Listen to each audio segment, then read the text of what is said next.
mmoja anacheza na kifua chake kiko wazi.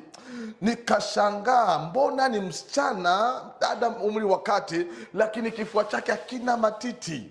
Baadaye niliposoma historia yake nikajua ya kwamba alipata kansa ya matiti. Matiti yote yakakatwa. Matiti kama alivyo fahari ya mwanamke, anajivunia matiti, lakini huyu dada matiti yote amekatwa. Akaamua pamoja na matiti kukatwa, hakuamua kuhuzunika. Anachokifanya, anatoa shati lake, maana kilichofanya au anaficha kifua hakipo. Kwa anafanya challenges, ana create contents za kuelimisha watu kuhusu kansa ya matiti. Kifua kisichokuwa na maziwa kimempa dili, kimempa heshima, kimempa nafasi na sauti na kuwa maarufu kwa sababu amekuwa mtu wa kipekee. Haleluya! Lolote ambalo shetani alitegemea kukuangusha, lolote ambalo shetani alitegemea likuangushe, hilo hilo litakuinua endapo utakubali kufurahi katika Bwana. Pokea hiyo neema leo katika jina la Yesu Kristo. Adui aliyetamani amtese na amlize kwa kusema umekosa maziwa kwenye kifua chako, yeye amegeuza kifua kisichokuwa na matiti kuwa ushuhuda, kuwa wimbo wa sifa. Ninatangaza kwa jina la Yesu, lolote lililokudidimiza na kukukandamiza, ukaligeuze na likawe jambo la sifa. Ninatangaza katika jina la Yesu Kristo, huo ugonjwa uliokutesa hautakuua, maana huo ugonjwa sio wa mauti, bali ni kwa utukufu wa Mungu. Na Bwana atageuza mateso yako yawe furaha pale ambapo utakubali kumtazama yeye Mungu bila kupoteza furaha yako. Haleluya! Na pendwa wangu, ukitaka tatizo lidumu pamoja na wewe, endelea kuwa mtu mwoga wa kulalamika na kulia. Nakumbuka tukiwa shuleni, wanafunzi wale ambao walikuwa waoga kuchapwa fimbo, wale ndo walimu walikuwa wanapenda.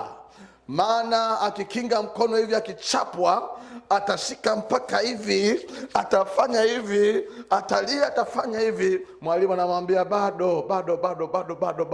Akichapa, yani mwalimu anaona raha kwa sababu anajua vinaingia. Lakini kulikuwa na watu wanaitwa madazi nunda.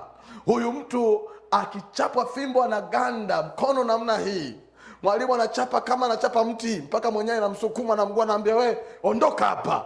Mtu wa namna hiyo hachapi mara kwa mara, kwa sababu anachapwa mpaka wanafunzi wenzake wanaanza kumshangilia jinsi ambavyo ametunisha mkono, fimbo zinaingia, lakini mpaka walimu wanafunzi wanaanza kumshangilia. Mwamba. Amevumilia mateso, amekuwa amejikaza, na huyo mtu anakuwa hachapwi mara kwa mara. Hata adhabu zikitokea zingine, anakuambia wewe nenda kalime, wanajua wewe ni sugu wa fimbo. Shetani wakati mwingine anapenda kukuletea shida na tabu kwa sababu anajua vile unavyolalamika na unavyohuzunika. Na shetani akiona unahuzunika anakwenda kufanya sherehe. Maana lengo la shetani ni kusababisha huzuni, ni kusababisha uone Mungu hayuko upande wako, ni kusababisha uone Mungu hakuoni. Huo ndio mpango wake.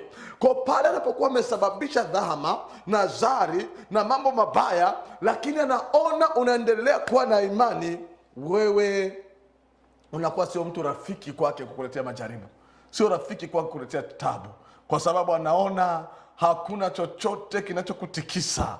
Neema hii iwe juu yako leo. Holy Ghost fire, neema hiyo iwe juu yako leo. Na yeye aketie juu ya kiti cha enzi asikupungukie kabisa wala kukuacha. Na mkono wa Mungu utendao kazi, na damu ya Yesu inayonena mema kuliko ile ya Habili, inene kwa ajili yako, inene kwa ajili yako. Bwana asikupungukie kabisa wala kukuacha katika jina la Yesu. Kila jaribu utakalolipitia uhesabu kuwa ni furaha. Anaandika Mtume Paulo, anasema furahini katika Bwana tena nasema furahini. Yakobo anaongezea nasema ya kwamba hesabuni kuwa ni furaha mnapoangukia kwenye majaribu. Mwandishi wa kitabu cha Waebrania katika sura yake 12 mstari wa 2 anasema mkimtazama Yesu, yeye mwenye kuanzisha, ambaye ni mwenye kuanzisha na kuikamilisha imani yetu, ambaye kwa kutazama uzuri ulioko mbele yake alistahimili msalaba, akaidharau aibu. Haleluya! Jambo litakalokufanya